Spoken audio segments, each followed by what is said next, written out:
যে তারা যে দুই ডিপার্টমেন্টের দুইজন ছিল, তখন কেন তাদেরকে সুযোগ দেওয়া হলো, তারা কেন ফাইনালে এসে এই পরিস্থিতিটা সৃষ্টি হলো। ক্যারাম খেলায় সম্পর্কিত একটা ঘটনা। দুইটা টিম ফাইনালে উঠেছে, যথাযথ আজকে খেলার শেষ দিন ছিল, 3 দিন যাবত খেলা হচ্ছে, আজকে খেলার শেষ দিন ছিল।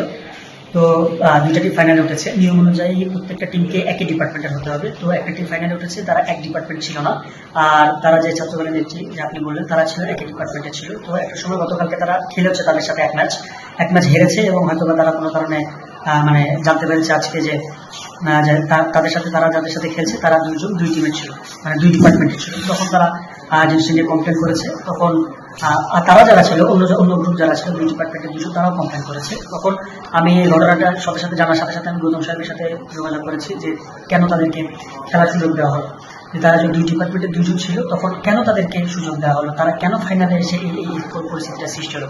তখন তারা বললো যে আসলে যারা ছিল, জাজেস ছিল, তারা আসলে এই জিনিসটা জানতো না, যার কারণে তারা ফাইনাল করছে। তখন বললো আচ্ছা ঠিক আছে, তাহলে তারা যখন ফাইনালে উঠছে, তাহলে এখন কি করা যায়।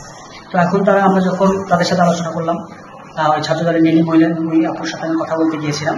আমি ওই কথা বলার সাথে সাথে জানার সাথে সাথে আমি দুই টিমের সাথে কথা বলতে গিয়েছি। তারপরে আমি নীলি আপুর সাথে কথা বলতে গিয়েছি যে আপু, তাদের থেকে একটা ভুল হয়ে গিয়েছে, এখন কি করা যায়। আপনারা অবশ্যই রাইট, সেটা আমরা জানি। তারপর এখন আপনাদের উপর একটু মানে সহযোগিতা আমরা চাচ্ছি। আমি যখন এই কথাটা বলতে চাই, তখন বললো যে তাহলে কি করা যায়। তখন আমি বললাম যে তাহলে ঠিক আছে আপু, তাহলে আমরা একটু পারি কিনা যে দুই টিমকে চ্যাম্পিয়ন ঘোষণা করা। তখন সে আমাকে বললো যে না, আমরা দুই টিমকে চ্যাম্পিয়ন ঘোষণা করবো। মানে তারা সরাসরি না করে দিয়েছে, তারা মানবে না যে দুই টিমকে চ্যাম্পিয়ন করা, তাদেরকে না খেলেই তাদেরকে ফাইনাল করে, মানে ফাইনালে চ্যাম্পিয়ন করে দেওয়া হবে। তখন আমি তাদেরকে বললাম আমি তখন গৌতম সাহেব আমার সাথে ছিল, এই পুরো ঘটনাটা দেখেছে গৌতম স্যার ছিলেন শারীরিক শিক্ষা ডিপার্টমেন্টের। তখন আমি তাদেরকে বললাম আচ্ছা ঠিক আছে, মানে গৌতম স্যারকে বললাম আচ্ছা ঠিক আছে, তাহলে এই যে ইভেন্টের রেজাল্টটা স্থগিত রাখেন। স্থগিত রাখার পরে ক্রিয়া কমিটির আহ্বায়ক আলিনুর স্যার এবং যে ইনডোর গেমসের আহ্বায়ক, তাদের সাথে যোগাযোগ করে তারা যে সিদ্ধান্ত দেয় সেই সিদ্ধান্ত নিয়ে করে। তখন সে আমাকে হুট করে মানে আমাকে থ্রেট দেয় যে আমি কিন্তু এখন মোবাইল বের করে, এবং মোবাইল বের সে আমাকে থ্রেট দেয় আমি কিন্তু এখনই ভিসি স্যারকে ফোন দিব, রোহিত স্যারকে ফোন দিব। তুমি আপনি রোহিত স্যারকে ফোন দেন, কোনো সমস্যা নেই। আপনি রোহিত স্যারকে না, প্রধানমন্ত্রীকেও ফোন দেন, এখানে কোনো সমস্যা নেই। এখানে নিয়ম অনুযায়ী যে ক্রিয়া কমিটির আহ্বায়ক আছেন, সে যে সিদ্ধান্ত নেবেন, ইনডোর গেমসের যে আহ্বায়ক আছেন, যে সিদ্ধান্ত নেবে, সেই সিদ্ধান্ত অনুযায়ী আমাদের আঘাত হবে। সেখানেই শেষ ঘটনা এইটা বলে এবং চলে যায়। এবং পরবর্তীতে যে তাদের কাছ থেকে সিদ্ধান্ত আসে যে তাদেরকেই চ্যাম্পিয়ন ঘোষণা করা হবে, তাদেরকেই চ্যাম্পিয়ন ঘোষণা করা হয়। এর মধ্যে অবস্থায় আমরা যখন অতিথি আসে, তখন আমরা যখন দাঁড়িয়েছিলাম অডিটোরিয়ামের সামনে, তখন সেখানে আমার সাথে গৌতম স্যার ছিলেন। সে আমাকে বলেন নাইম, আপনি কিন্তু কাজটা ঠিক করেন, এরকম করে সে আমাকে ছেড়ে দেয়। তখন আমি বললাম আচ্ছা ঠিক আছে, ধন্যবাদ।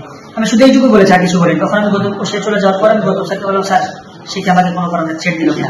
গৌতম স্যারকে বললো যে বাধা, ঠিক আছে। তো তখন আমরা সবকিছু শেষ, তখন আমরা গেলাম ভিতরে, তখন পুরস্কার বিতরণ শেষ হলো। পুরস্কার বিতরণ শেষে আলিনুর স্যার ভিপি সহ আমরা যখন বেরোচ্ছিলাম, তখন সে আমাকে বললো যে আমি আপনার সাথে একটু কথা বলতে চাই। বললাম যে না, আমি এখন আবার তো কাজ আছে, আমি কাজটা শেষ করে। তো এই কথা শেষ করার সাথে সাথে সে আমাকে সজোরে একটা থাপ্পড় মেরে দিয়ে সে আমার মানে সে নিজের মতো করে ইচ্ছা মতো চিল্লাইলো। শুধু একমাত্র ক্রিয়া কমিটির আহ্বায়ক স্যার, এবং সে আমাদের বোন হয়, সে হাজারেরও সে আমাদের আপু, জগন্নাথ বিশ্ববিদ্যালয়ের একটা শিক্ষার্থী। আমি তাদেরকে সেই জায়গা থেকে আমি নিজের মন থেকে আমি মনে করি সে আমার আপু হয়, এবং মহিলা মানুষ, বিয়ে মানুষ, তার একটা সম্মানের জায়গা আমার কাছে আছে।